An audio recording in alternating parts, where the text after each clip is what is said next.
honor estar con ustedes en este espacio libre, en este espacio de concientización.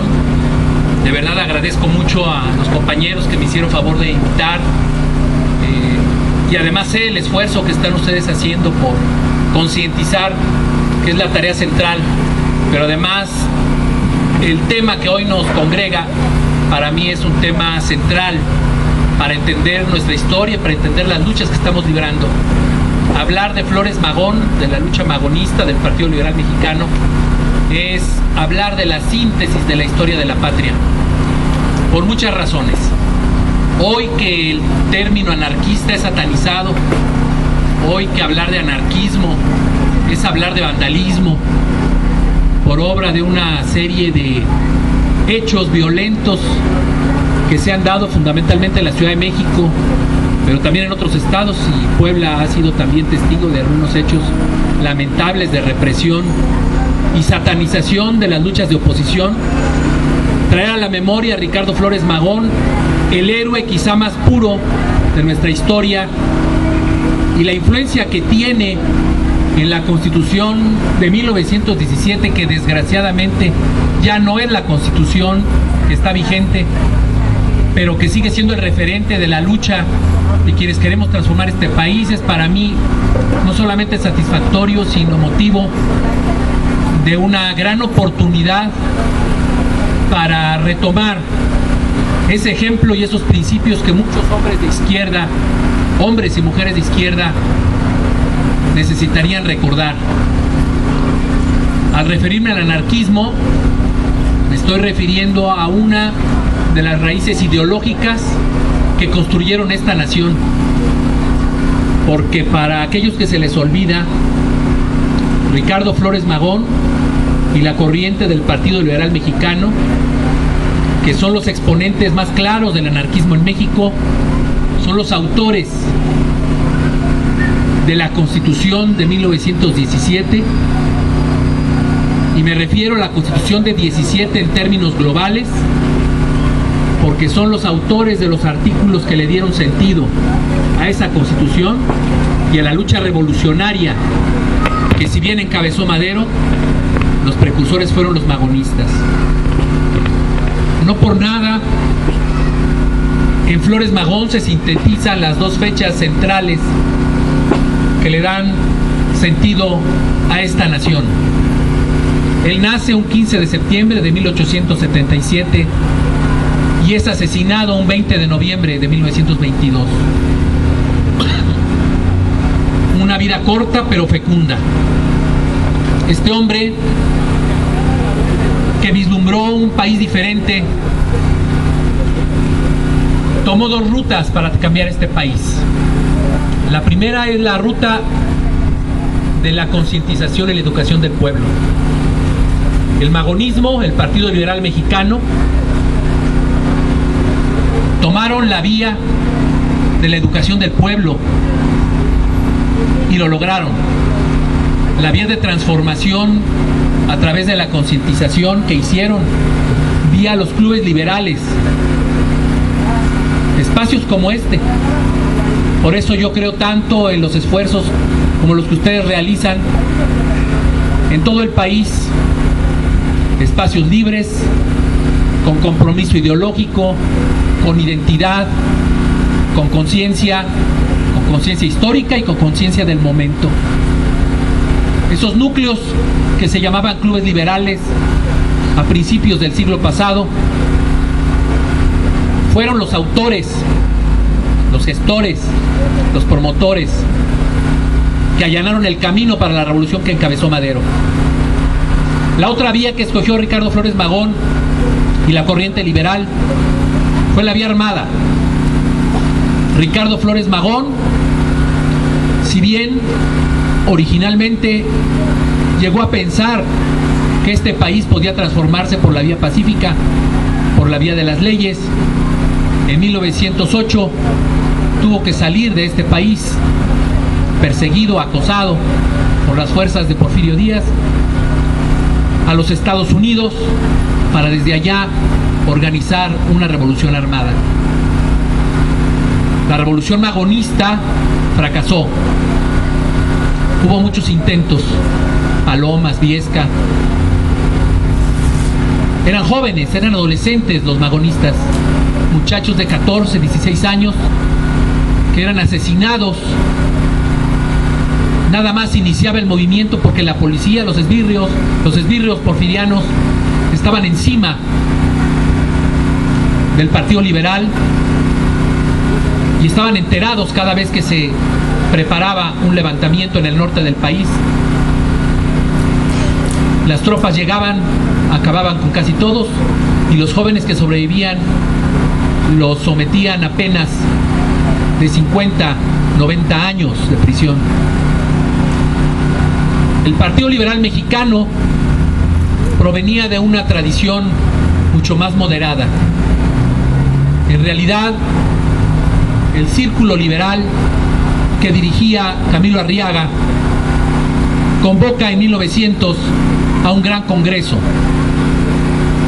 Se vivía en esos momentos el porfirismo en pleno, es decir, el retroceso en la aplicación de las leyes de reforma y en la aplicación de la Constitución del 57.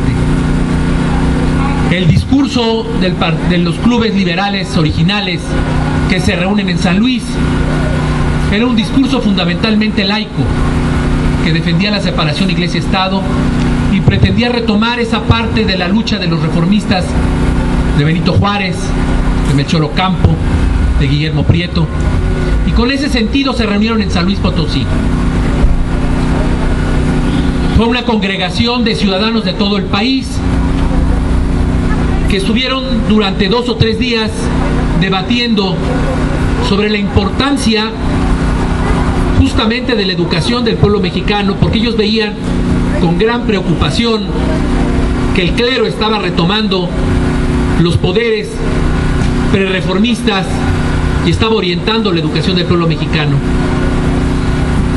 Los debates se sucedían uno tras otro en torno a este tema, y en uno de esos días se plantó Ricardo Flores Magón, escuchando aquellas disertaciones sobre el laicismo, sobre la separación Iglesia-Estado, y de repente tomó la palabra y simplemente dijo: el gobierno de Porfirio Díaz es una cueva de ladrones. Los congresistas se quedaron asombrados, callados, escuchando aquella frase temeraria. Al ver que no había respuesta, Ricardo volvió a repetir: el gobierno de Porfirio Díaz es una cueva de ladrones. Empezó a haber murmullos y por tercera ocasión Ricardo Flores Magón exclamó: el gobierno de Porfirio Díaz es una cueva de ladrones. Y entonces ese congreso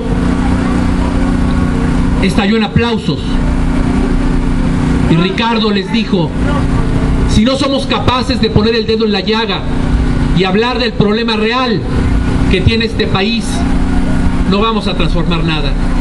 Y a partir de ese momento el Congreso Liberal se convirtió en un congreso opositor, de denuncia de la dictadura porfirista. Así era Ricardo, era radical en el sentido de ir a la raíz, y él sabía,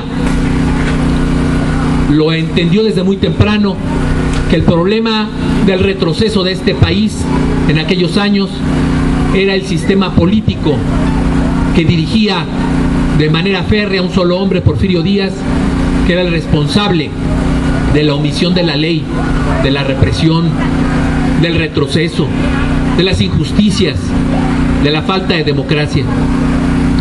Ricardo creó el 7 de agosto de 1900 el periódico Regeneración, periódico independiente de combate se llegó a llamar, que fue el vehículo de educación del pueblo mexicano para la preparación del gran movimiento insurreccional que en un momento dado pretendieron encabezar los magonistas, pero que acabaron encabezando 2 personajes ligados al porfirismo, Francisco I. Madero y Venustiano Carranza, por cierto, con los que Ricardo Flores Magón fue siempre disidente y hasta opositor. Ricardo pretendía hacer una revolución social profunda. El plan del Partido Liberal Mexicano, el programa del Partido Liberal Mexicano de junio de 1906, es la síntesis del proyecto de nación de este país.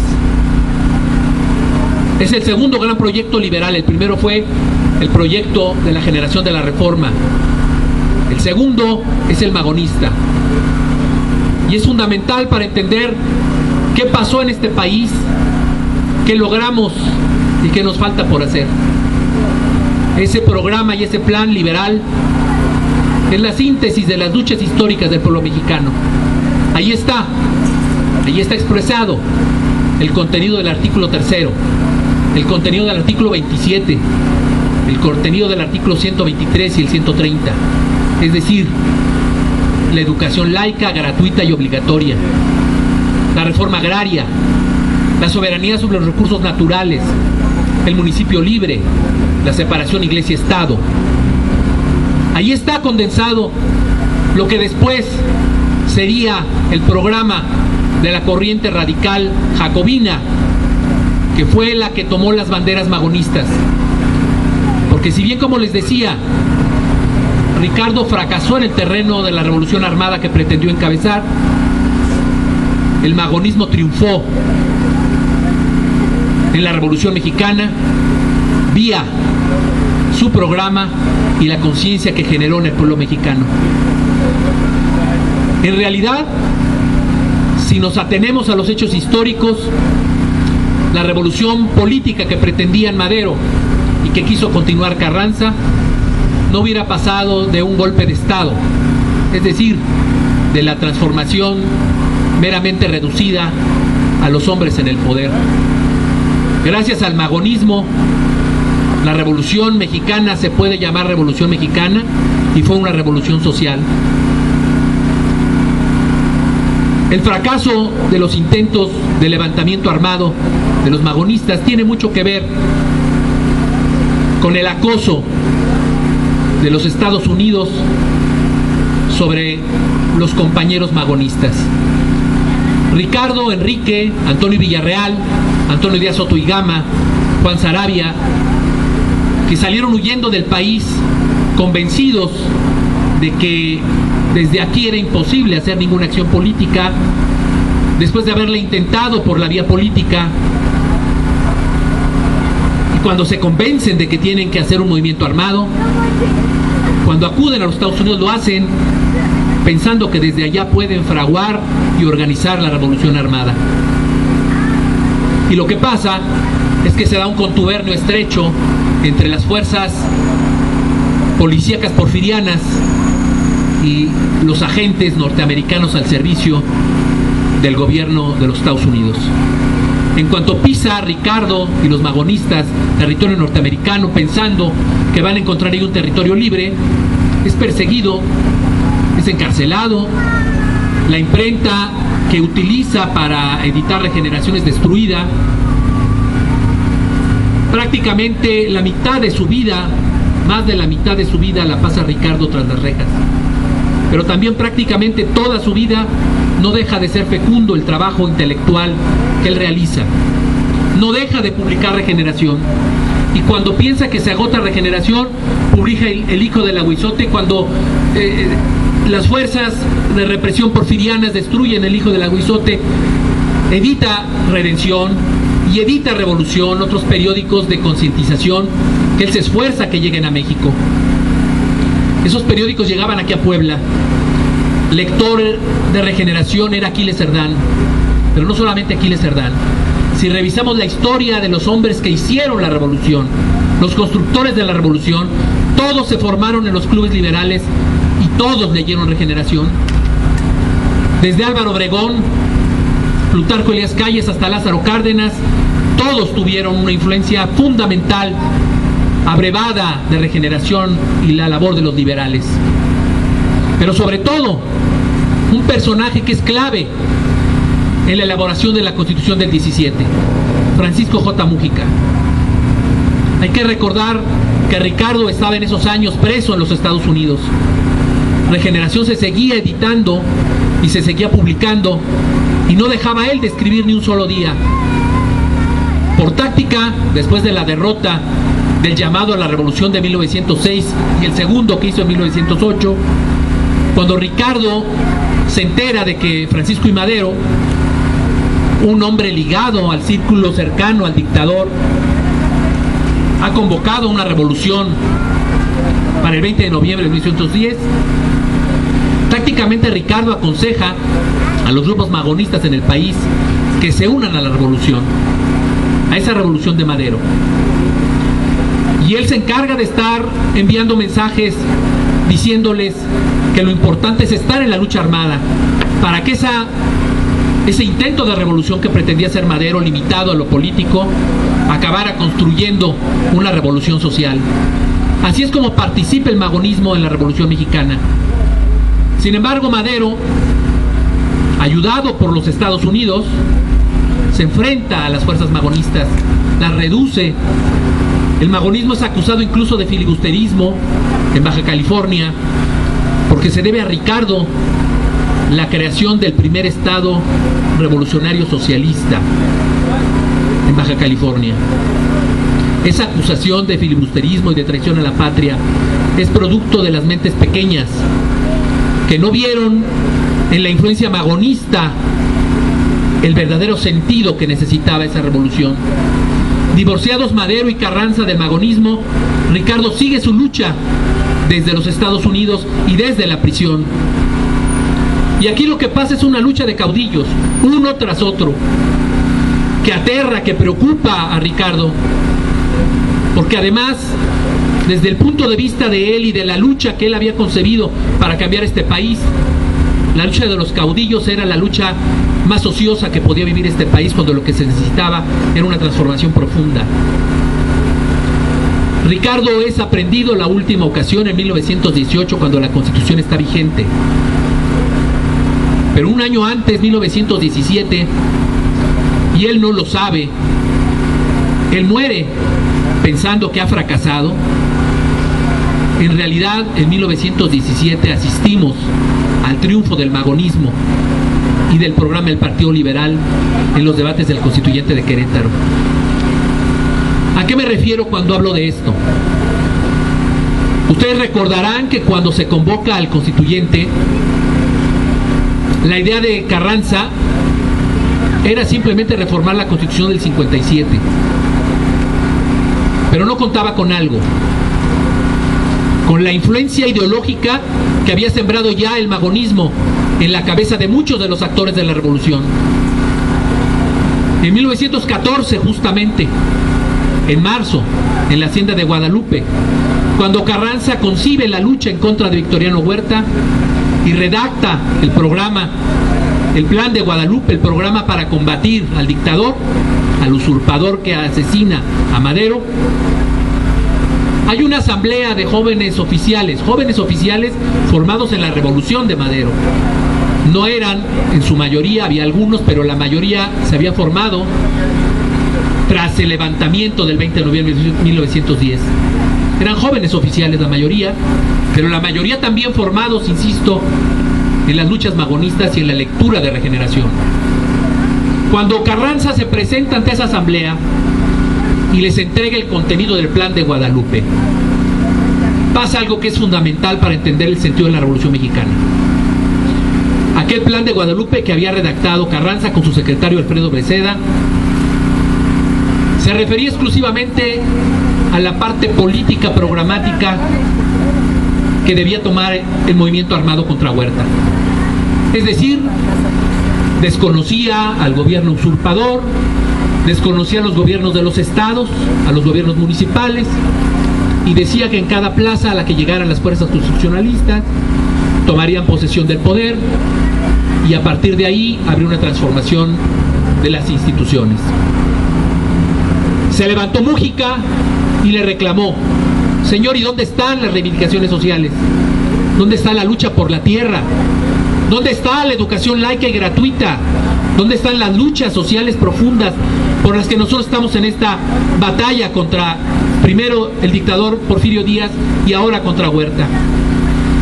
Entonces Venustiano Carranza le responde a Múgica: compañero, una revolución como la que usted plantea nos llevará por lo menos 5 años, una guerra fratricida que nos va a costar mucha sangre y nosotros necesitamos caminar primero hacia la toma del poder.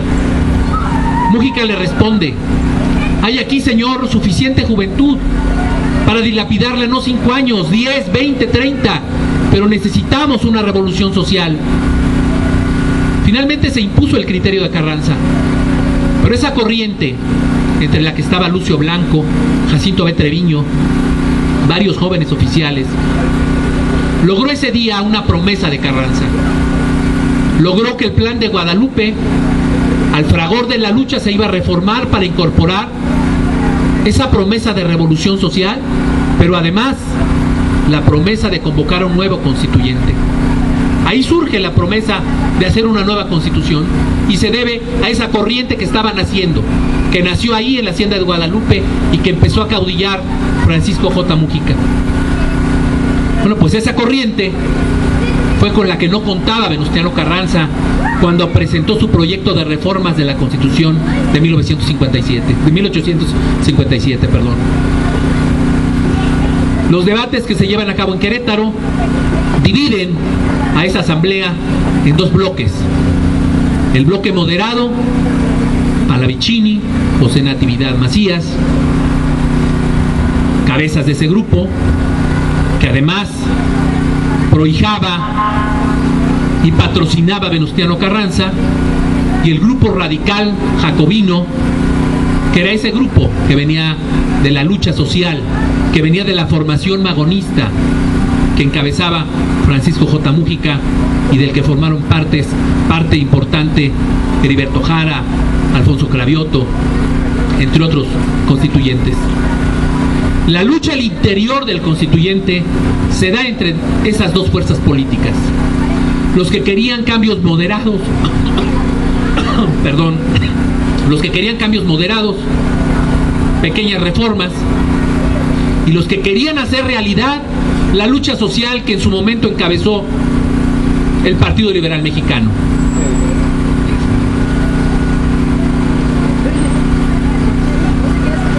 Resulta que si revisamos el diario de debates de ese constituyente, nos vamos a dar cuenta de muchas cosas importantes. Y además nos va a llevar a entender por qué también es importante hoy seguir luchando por el espíritu de esa Constitución. El gran debate, fíjense ustedes, el gran debate del constituyente del 17 no fue los derechos obreros. El artículo 123 incluso fue redactado en su mayor parte por el grupo moderado. Tampoco lo fue la reforma agraria. Y desde luego tampoco lo fue la reivindicación del subsuelo. Había debates en cuanto a la operatividad, los detalles, pero ahí hubo coincidencias. El gran debate del constituyente del 17 se dio cuando se discutió el artículo 3 constitucional. La educación, la concientización, la formulación ideológica de las nuevas generaciones. Personajes como Mújica sabían que para cambiar a un país hay que cambiar la mentalidad primero. Y por eso era importante quitarle a la iglesia, quitarle al clero el control de la educación y dársela al Estado. Eran liberales en sentido puro, pero liberales no de los que sostenían que había que dejar hacer y dejar pasar, porque para tener libertad, para tener democracia, hay que tener liberales primero, hay que tener demócratas. Si no, lo que pasa es que los poderosos se apoderan de esas libertades y las revierten en contra del pueblo. Esa era la mentalidad de los magonistas, de los liberales como Mújica, y ese fue el principio que predominó en el debate del artículo 3. ¿Qué tan importante no sería ese debate que incluso Venustiano Carranza asistió en persona y se sentó ahí en el presidium del constituyente, pensando que su sola presencia iba a influir en esa asamblea para que votaran su proyecto moderado? Y ahí, con la presencia de Venustiano Carranza, la corriente radical jacobina logró la gran victoria del artículo 3 constitucional, que para esa corriente y para nosotros engloba la única manera de definir a un país. La educación, la conciencia. Un pueblo sin conciencia y sin educación, un pueblo sin sentido de su historia, que es no tener sentido de lo que necesita y lo que quiere, es un pueblo condenado eternamente al fracaso y a la repetición de los errores. Esa fue la gran victoria de la corriente magonista en el Constituyente del 17. A ello se deben el artículo 3, pero también el artículo 27, el 123, el 130, que casualmente son los mismos artículos que hoy nosotros queremos reivindicar y estamos peleando porque se restaure ese sentido de la Constitución. Así de vigente es la lucha magonista. ¿Cómo sería de importante esa transformación y ese debate que la primera reforma de la Constitución, ¿saben ustedes quién la hizo? Venustiano Carranza. ¿Y saben para qué artículo? Para el artículo 3. Porque había pánico de que la educación fuera vehículo de transformación. Porque hoy la lucha central del pueblo mexicano está también en la defensa de la educación. Porque los opresores, porque el poder político que hoy protege los intereses del capital, los intereses extranacionales, necesita controlar la educación, es decir, controlar las mentes, controlar las conciencias, para seguir explotando al pueblo. Cuando la Revolución Mexicana, hecha gobierno, perdió el control de la Constitución, las reformas neoliberales, que no nos las aplicó Peña Nieto, ya tenían mucho tiempo de estar empezando. Cuando perdimos el control del Estado sobre la educación, empezó la deformación fundamental que hoy nos tiene en esta crisis de conciencia, en esta crisis moral, en esta crisis económica, en esta crisis social. Y ese es el sentido que nos unifica a todos los mexicanos. ¿Por qué le tienen miedo a la insurgencia que reivindica la reforma educativa real, la que necesitamos, que es volver al sentido de la Constitución del 17? Por eso le tienen miedo. Y por eso es también motivo de temor todavía referirnos a Ricardo Flores Magón. Y decía hace un momento que en 1918, la última ocasión en que Ricardo es detenido, es acusado por haber lanzado un manifiesto, que es un manifiesto a la revolución social mundial. Ricardo se había resistido mucho, sobre todo en la lucha previa a la revolución maderista, a declarar abiertamente su credo anarquista. Hay cartas que publican, hay cartas que le manda a Juan Saravia, a Antonio Villarreal, a su hermano Enrique, donde les explica que dado la mentalidad de mucha gente, si ellos hablaran de anarquismo en ese momento iban a causar una gran conmoción. Bastaba con referirse al principio liberal para avanzar en su lucha, que lo importante era avanzar y tener estrategia y tener táctica, que para ganar una revolución, que para ganar un movimiento y para ganar una transformación, no basta con tener buenos principios, no basta con tener ideales limpios, hay que tener estrategia, hay que tener táctica, y eso lo sabía Ricardo. Sin embargo, en 1918, pasado el tiempo de la Primera Guerra Mundial, los Estados Unidos, en un momento de una gran represión interna, de un gran control político, lanza ese manifiesto y es considerado un atentado a la paz mundial.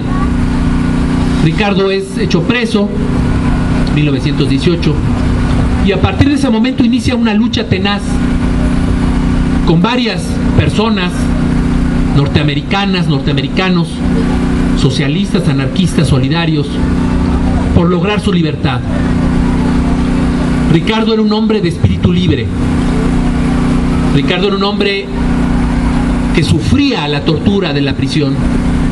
Si ustedes leen las cartas, porque además era un hombre prolijo que escribía a diario, a veces hasta 2 o 3 cartas, se van a percatar del nivel de humanidad de este hombre, que amando tanto la libertad, estuvo dispuesto a perderla por la defensa de un ideal.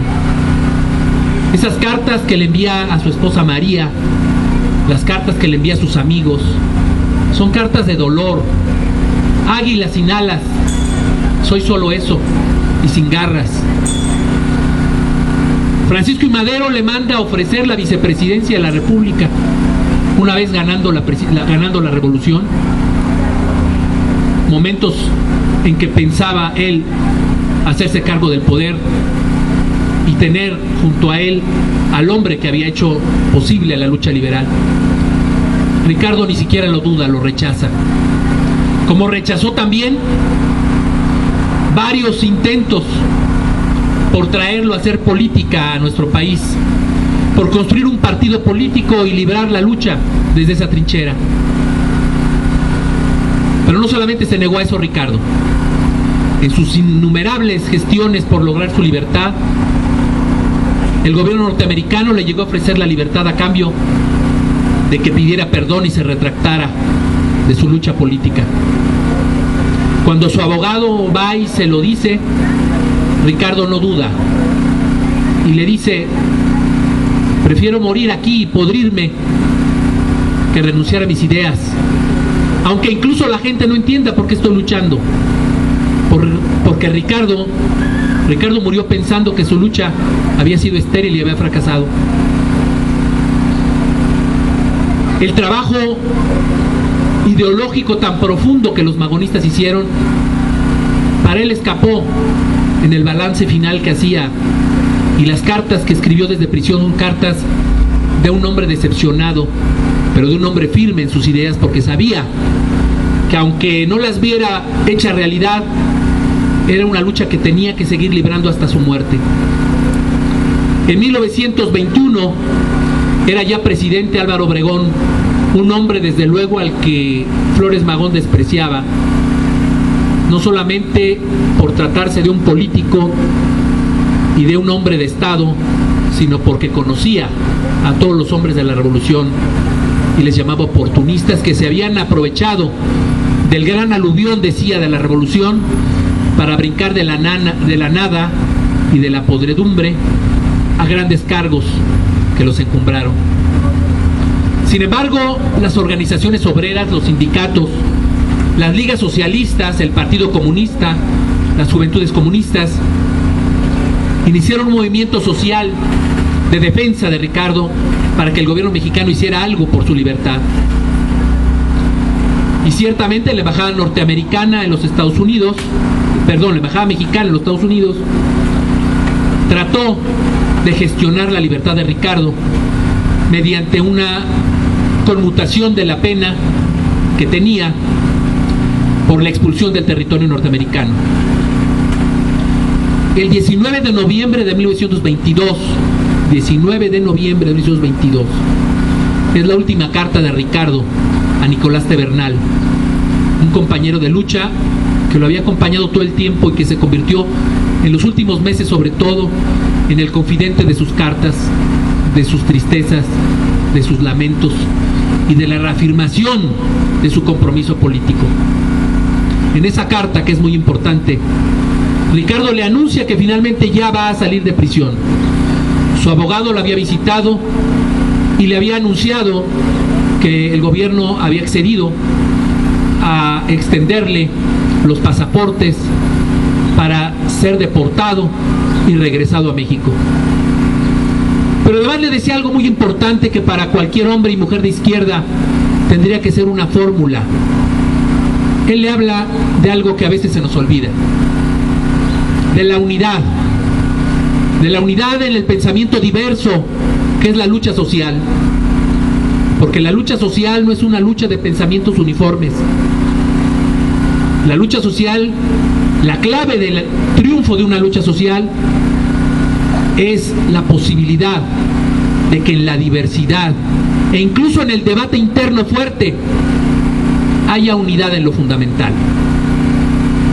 Lean esa carta, la última carta en vida de Ricardo Flores Magón. Él decía: si mi sacrificio de estar en prisión logra que las fuerzas proletarias se unan y vuelvo a ver al proletariado mexicano hermanado a pesar de sus diferencias, luchando por el ideal de transformar a nuestro país, mi sacrificio no habrá sido en vano. Es la primera carta en muchos años optimista de Ricardo. Es un llamado a la transformación.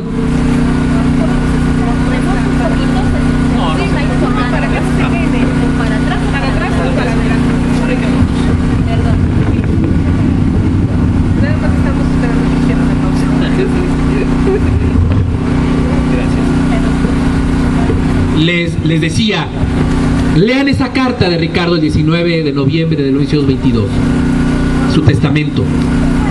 Les decía que era quizás la única carta optimista y feliz de Ricardo en muchos años, porque además de estar anunciando su libertad, encierra la convocatoria a la unidad de las fuerzas proletarias para hacer realidad la revolución social por la que él había luchado toda su vida. Ese es el mensaje que deja Ricardo, porque en realidad es su testamento. El 20 de noviembre en la madrugada, un carcelero al que apodaban el Toro lo ahorca, lo asesina, y Ricardo no puede salir de prisión.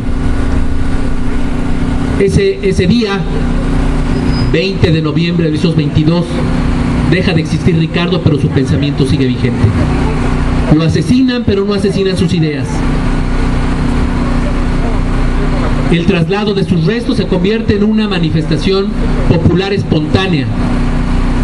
Se niega su familia, su hermano Enrique, al apoyo del gobierno para traer los restos y hacer homenajes oficiales a Ricardo. Lo que Enrique le pide a los obreros mexicanos es que salgan al paso de ese cadáver a manifestar su adhesión. Y eso es lo que pasa. En ferrocarril recorre desde Los Ángeles, desde la prisión de Leavenworth en Texas, hasta la Ciudad de México, y en cada pueblo, en cada ciudad, es recibido por el pueblo espontáneamente, sin ningún homenaje oficial de por medio. Cuando llega la corona de flores de Álvaro Obregón, el presidente de la República, los obreros la arrojan y la tiran y la destruyen. Cuando la Cámara de Diputados propone llevar los restos de Ricardo para rendirle homenaje, la familia lo desecha, porque Ricardo había desechado también una pensión que le permitía a su familia vivir con tranquilidad mientras él estaba en prisión, que le habían ofrecido. Nada más la revolución había triunfado. Él contestó: prefiero vivir en la miseria y que mi familia esté en la miseria a recibir una pensión de un gobierno en el que no creo. Ricardo Flores Magón viene de una estirpe de luchadores. Su primera prisión la sufrió después de un mitin cuando era estudiante de la Escuela de Jurisprudencia por atacar a Porfirio Díaz. Él y su hermano Enrique son llevados a prisión y sucede que su madre está agonizando. La condición que impone Porfirio Díaz, que por cierto era amigo, había conocido a su padre Teodoro Flores, porque Teodoro había sido subordinado de Porfirio Díaz en las luchas de reforma. La condición que pone Porfirio Díaz es que para que su madre pueda ver a sus hijos, ellos pidan perdón. La madre, en el hecho de muerte, le grita a los esbirros del dictador: prefiero 1000 veces morir sin ver a mis hijos que verlos traicionar sus ideas. De esa estirpe era Ricardo. Esa es la estirpe que tenemos que rescatar y reivindicar desde la izquierda. Esa es la lucha que sigue siendo vigente. Hoy, como ayer, estamos luchando por la educación laica, gratuita y obligatoria, porque el clero no tenga injerencia en las decisiones del Estado, porque podamos asumir libremente el control de nuestra conciencia, de nuestras ideas, de nuestros pensamientos. Hoy, como ayer, estamos teniendo enfrente el acoso del imperialismo que se apodera de nuestras riquezas naturales, y hoy como ayer tenemos que recuperar el petróleo, los energéticos, incluso tenemos que luchar por el agua. Hoy como ayer los magonistas Tenemos que luchar otra vez por recuperar nuestro campo, por hacer una nueva reforma agraria, por recuperar el sentido del artículo 123, el sentido de la seguridad social, los derechos sociales plenos, los derechos obreros. Hoy el empleo es una moneda de cambio, no es una conquista popular como la soñaron los magonistas. Y hoy tenemos que luchar otra vez por reivindicar esa lucha y esos ideales. El magonismo es vigente porque la traición que desde la Revolución Mexicana inició en 1940, hoy es un hecho. Y hoy gente como Ricardo Flores Magón es peligrosa porque recuerda la traición que los gobernantes han hecho al pueblo mexicano. La lucha de hoy es la lucha de Ricardo Flores Magón, es la lucha de Morelos, es la lucha de Juárez, porque para desgracia nuestra historia no ha ido hacia adelante, sino que ha ido para atrás. El retroceso enorme se refleja en esta triste realidad. Hoy somos subversivos los que pedimos regresar a la Constitución del 17, cuando tendríamos que plantearnos estadios superiores, cuando tendríamos que estarnos planteando conquistas mayores. Nuestra lucha es recuperar las conquistas que se lograron hace 100 años. Esa es la vergüenza de la historia mexicana actual. Esa es la vergüenza de los gobernantes que hoy tenemos. Gobernantes que ignoran las luchas históricas, que seguramente ni siquiera han leído un libro de historia, porque además ya quieren que se retire el aprendizaje de la historia de las escuelas. Secretarios de Educación que pretenden convertir la tarea del magisterio en una tarea burocrática, además con calificaciones que solo encubren monedas de cambio para hacer del maestro un empleado del gobierno y peor aún, un empleado secundario de los intereses privados. Hoy el gran enemigo es el mismo enemigo de los magonistas y de aquellos que hicieron la Revolución Mexicana. Son los gobernantes al servicio del capital y al servicio del extranjero, los que han privatizado la calle, el agua, los energéticos, nuestra vida, los que nos han arrebatado las riquezas naturales, nuestro derecho al desarrollo, los que le han arrebatado a la juventud su derecho al futuro. La mayor vergüenza, el mayor saldo que tiene los gobiernos, no solamente de los últimos 20, 30 años, sino recordar que la gran traición al movimiento social inicia en 1940. La gran traición de esos gobiernos ha sido olvidarse de su compromiso con el pueblo.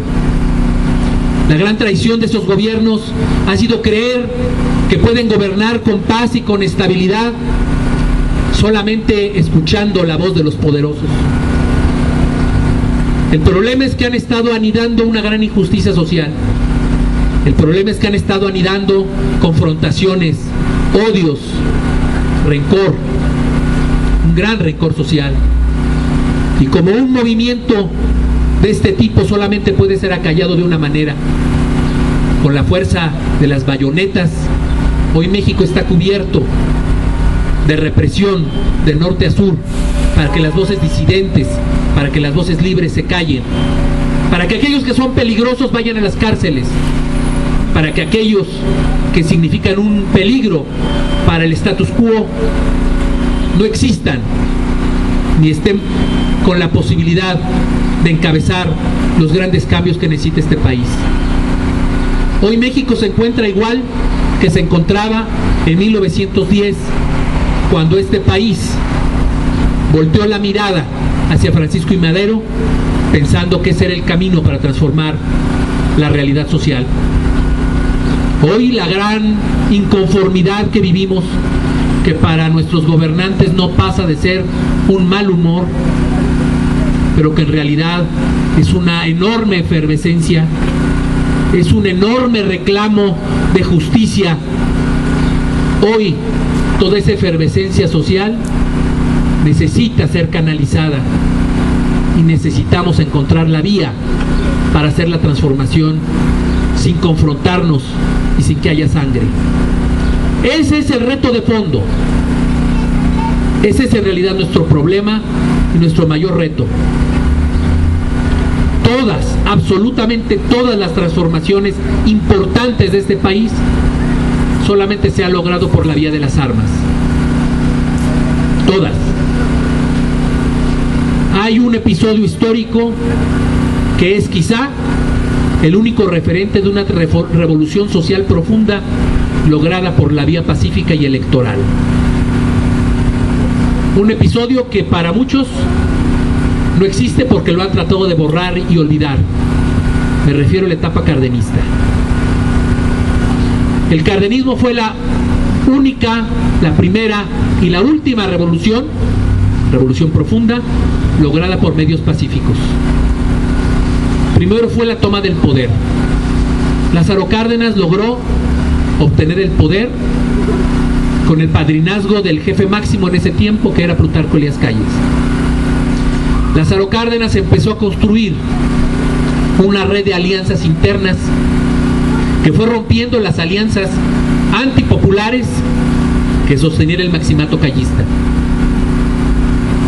Con una gran habilidad política al interior y con una gran habilidad diplomática al exterior, lo que logró Lázaro Cárdenas fue algo que parecía imposible en 1936, que fue cuando se deshizo del maximato callista y tomó el poder completo. Lo que hizo él, lo que parecía imposible, fue algo muy simple: aplicar íntegramente la Constitución del 17.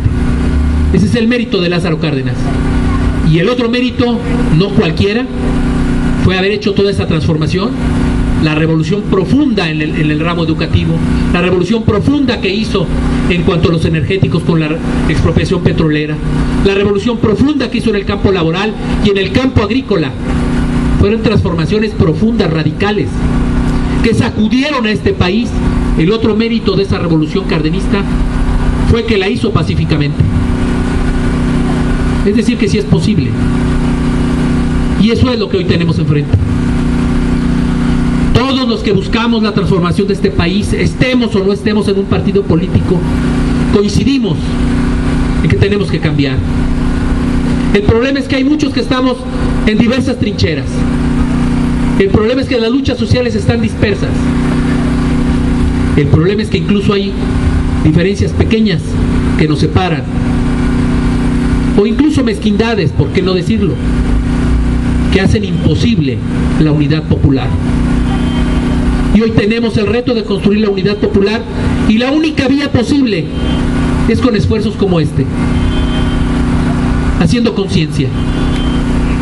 Tenemos que reproducir este trabajo no solamente aquí, en cada calle, en cada colonia, porque si bien es cierto que hoy vivimos un momento límite en nuestra historia, fíjense ustedes, es un momento tan propicio para la transformación social como hace muchos años no pasaba.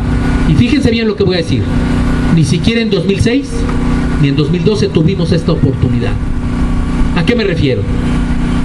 Que hoy el clamor nacional es en contra de un gobierno que le ha fallado al pueblo mexicano. Las encuestas de ellos, las encuestas que han utilizado para engañarnos, las que hacen ellos mismos, hoy dicen que más del 70% de los mexicanos rechazan la manera como se gobierna este país. Eso no había pasado. Esa realidad no la teníamos. Hoy los mexicanos ya saben que un gobierno panista es un gobierno mentiroso y falso. Es un gobierno hipócrita. Es un gobierno al servicio del poderoso con el falso disfraz de la transformación. Y hoy los mexicanos que tuvimos que aguantar la estrategia engañosa con la que se encumbró el PRI de nueva cuenta, hoy sabemos ya, si alguno de los que votaron por él todavía lo llega a pensar, que el PRI sigue siendo el mismo y no va a cambiar. y va a seguir siendo el mismo depredador al servicio de los poderosos y de los intereses antinacionales. Pero esa gran necesidad de cambio, ese clamor social, necesita un cauce, necesita una causa. Esa efervescencia que los propios errores de los gobernantes han generado y sigue atizando a diario, porque además a diario se espantan de la reacción del pueblo y a diario atizan el enojo del pueblo. Esa gran efervescencia social necesita ser canalizada de una manera pacífica. Y la única manera es organizarnos para que podamos llevar al poder un proyecto popular con un candidato que se convierte en un presidente al servicio del pueblo. Hoy, en esta lucha, no podemos confundirnos, no podemos titubear, porque además, si pensamos que porque la mayoría del pueblo ya piensa que hay que cambiar, el cambio está hecho, estamos equivocados. Ni el PRI, ni el PAN, ni el IFE o INE, ni el Tribunal Electoral, ni las autoridades se volvieron buenas de la noche a la mañana, ni se van a volver buenas. Van a volver a hacer fraude, van a volver a intentar engañarnos, y de hecho ya lo están haciendo. A diario escuchamos mensajes en la televisión comercial, en los medios convencionales, deformando la realidad y satanizándonos a todos aquellos que queremos transformar este país. Hoy otra vez estamos escuchando a diario qué es el peligro para México, que hay que cuidarnos de que se repita en México la experiencia de Hugo Chávez, que nos lleven al comunismo. Otra vez nos están espantando. Incluso ahora comparan a Andrés Manuel con Donald Trump. Es decir, ellos no van a escatimar nada para seguir teniendo el pie sobre nuestro cuello. Y por eso esfuerzos como este se vuelven tan importantes. Y por eso esfuerzos como este se convierten en claves para la transformación social y claves para consolidar un movimiento de transformación seria. Si logramos canalizar esa energía, ese enorme desprecio a lo que está pasando en la política, y no nos dejamos engañar, yo estoy seguro que el 2018 será la siguiente fecha de transformación de este país. Pero fíjense ustedes lo que está pasando. El PAN y el PRD ya están pensando en rehacer su alianza engañosa, que bueno, ya no les tengo que decir, ya la conocen ustedes, ya saben a lo que lleva. Más de lo mismo, porque además resulta que los candidatos de esas alianzas son expriistas. Entonces fíjense qué padre es su esquema de continuidad. Le hacen creer a ciertas gentes que hay una alianza de transformación con la misma gente que en realidad es responsable de la no transformación. Pero ya están trabajando en ello, ya están haciéndonos creer que una vía es una alianza amplia, le llaman, de las fuerzas progresistas, que en realidad ya no representa el PRD, con la derecha, con el PAN. Bueno, ya lo sabemos qué pasa con ello. Nos están haciendo creer que el PAN, y peor aún, con la señora Calderón, puede ser la verdadera opción de la transformación nacional. Imagínense, como si al pueblo mexicano se le olvidaran los muertos, los desaparecidos del sexenio calderonista, el mayor crimen que se ha cometido en este país en los últimos años. Volver a sacar de sus cuarteles al ejército, una lucha que nos llevó años, una lucha que nos llevó la mitad de nuestra historia, porque recuerden ustedes que el ejército era, desde que nos volvimos un país independiente, el supremo poder de este país, y hacía y deshacía, ponía y quitaba gobernantes, y si no le gustaban daba golpes de estado. Era el supremo poder político de este país, y nos llevó años, decenios, civilizar al ejército, institucional al ejército, hacerlo una institución al servicio del pueblo. Nos llevó toda la etapa posindependiente, toda la etapa de la reforma, toda la etapa de la república, hasta la Revolución Mexicana, hasta 1938. Fíjense ustedes, estamos hablando en realidad de más de un siglo de luchas para sacar al ejército de la lucha política y de las contiendas del pueblo mexicano. Y este señor Calderón, desde luego ignorante de la historia, por legitimarse, vuelve a sacar al ejército, no solamente con el elevado costo para el pueblo y para nuestras luchas históricas, sino para el propio ejército, que hoy ya el propio secretario reconoce el enorme desgaste al que se le ha sometido. Eso nos va a costar muy caro. Eso le va a costar muy caro al pueblo mexicano. Y tenemos que poner un alto ya a esa política represiva, porque cuando los gobernantes malgobiernan, no tienen otra forma de defenderse que mediante las bayonetas, que mediante la fuerza, que mediante las vallas. Vean ustedes todas las oficinas de gobierno, vean Palacio Nacional, cercada por vallas todo el tiempo, por una sola razón: porque hay miedo al pueblo. Porque el pueblo evidentemente no es beneficiario de esos gobiernos y evidentemente ese pueblo no está con esos gobiernos. Y concluyo con esta reflexión que espero en esta tierra que ha sido precursora también, porque aquí hubo un movimiento precursor de la revolución a pocas cuadras de aquí, un hombre además, Aquiles Cerdán, formado en el socialismo, en ideas avanzadas, porque Aquiles fue miembro del Partido Socialista de principios del siglo pasado. Esta tierra que ha visto pasar a muchos luchadores sociales y también a muchos mentirosos y tránsfugas. Desde esta tierra yo les diría que el mensaje que tenemos que dejar, quienes creemos en una transformación, es el de buscar la congregación de una gran unidad popular.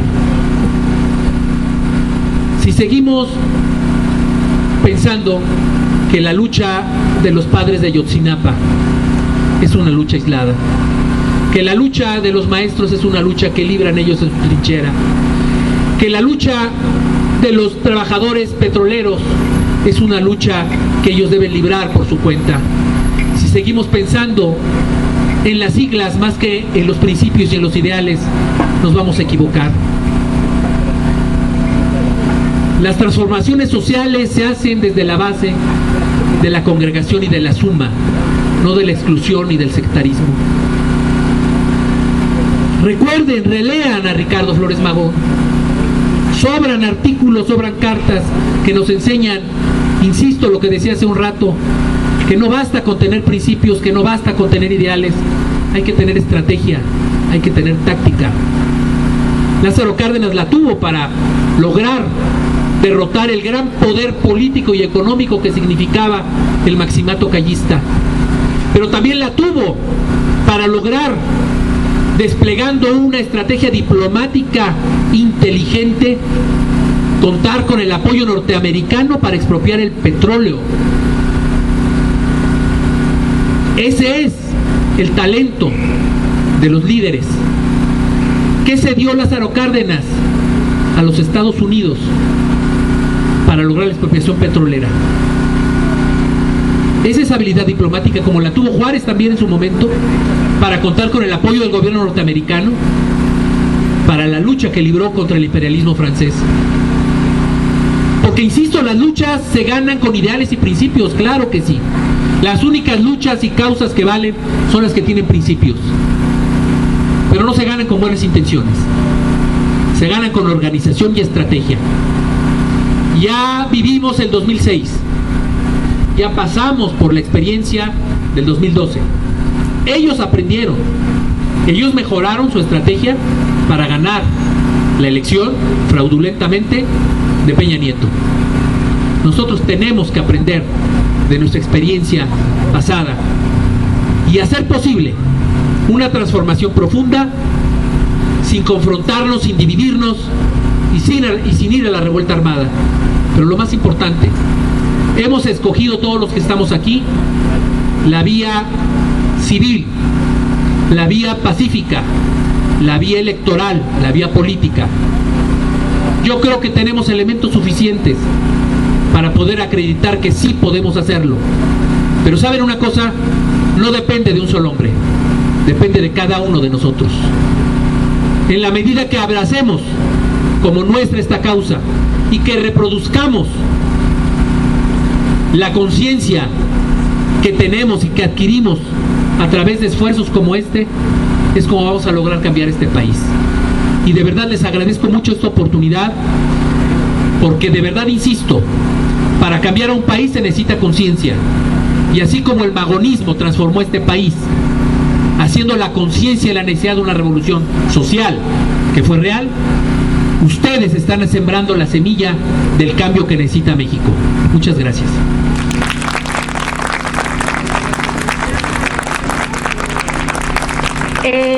Para los que quieran hacer preguntas, les ruego por favor por acá, porque el cable del micrófono no es muy largo. Entonces, si nos pudieran, las personas que quieran hacer alguna pregunta, de este lado.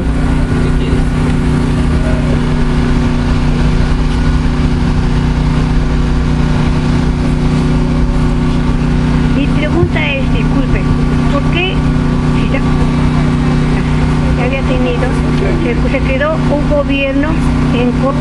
Que se acerque más.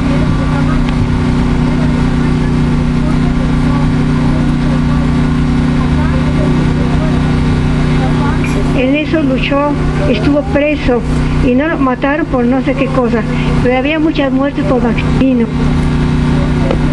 He preguntado eso, si pudo hacer, ¿por qué dejaron ahí esa maldad? Gracias.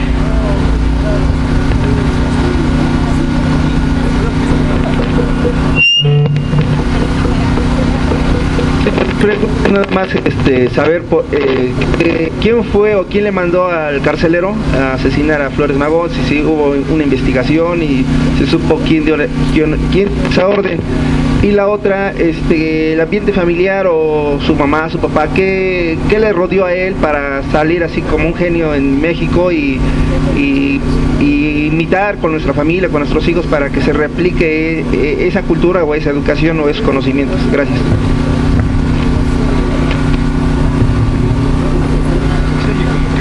El sonido. Muy buenos días. Yo más que pregunta, lo que les quiero hacer es esa invitación a lo que el compañero. Diariamente me he dado a la tarea, por mis limitaciones físicas ya de salud también, de tratar de entablar por lo menos pláticas breves con la gente con la que me encuentro en la combi, en el micro, en la clínica a la que voy luego por resultados. Donde puedo trato de hablar, porque es lo que nos falta. Nos hemos cerrado y no hablamos. Los muchachos, me da tristeza que anden todo el tiempo pegados con los audífonos y ya aislados en una burbuja a la que nos ha llevado la forma de los medios de comunicación, la forma de vida que nos...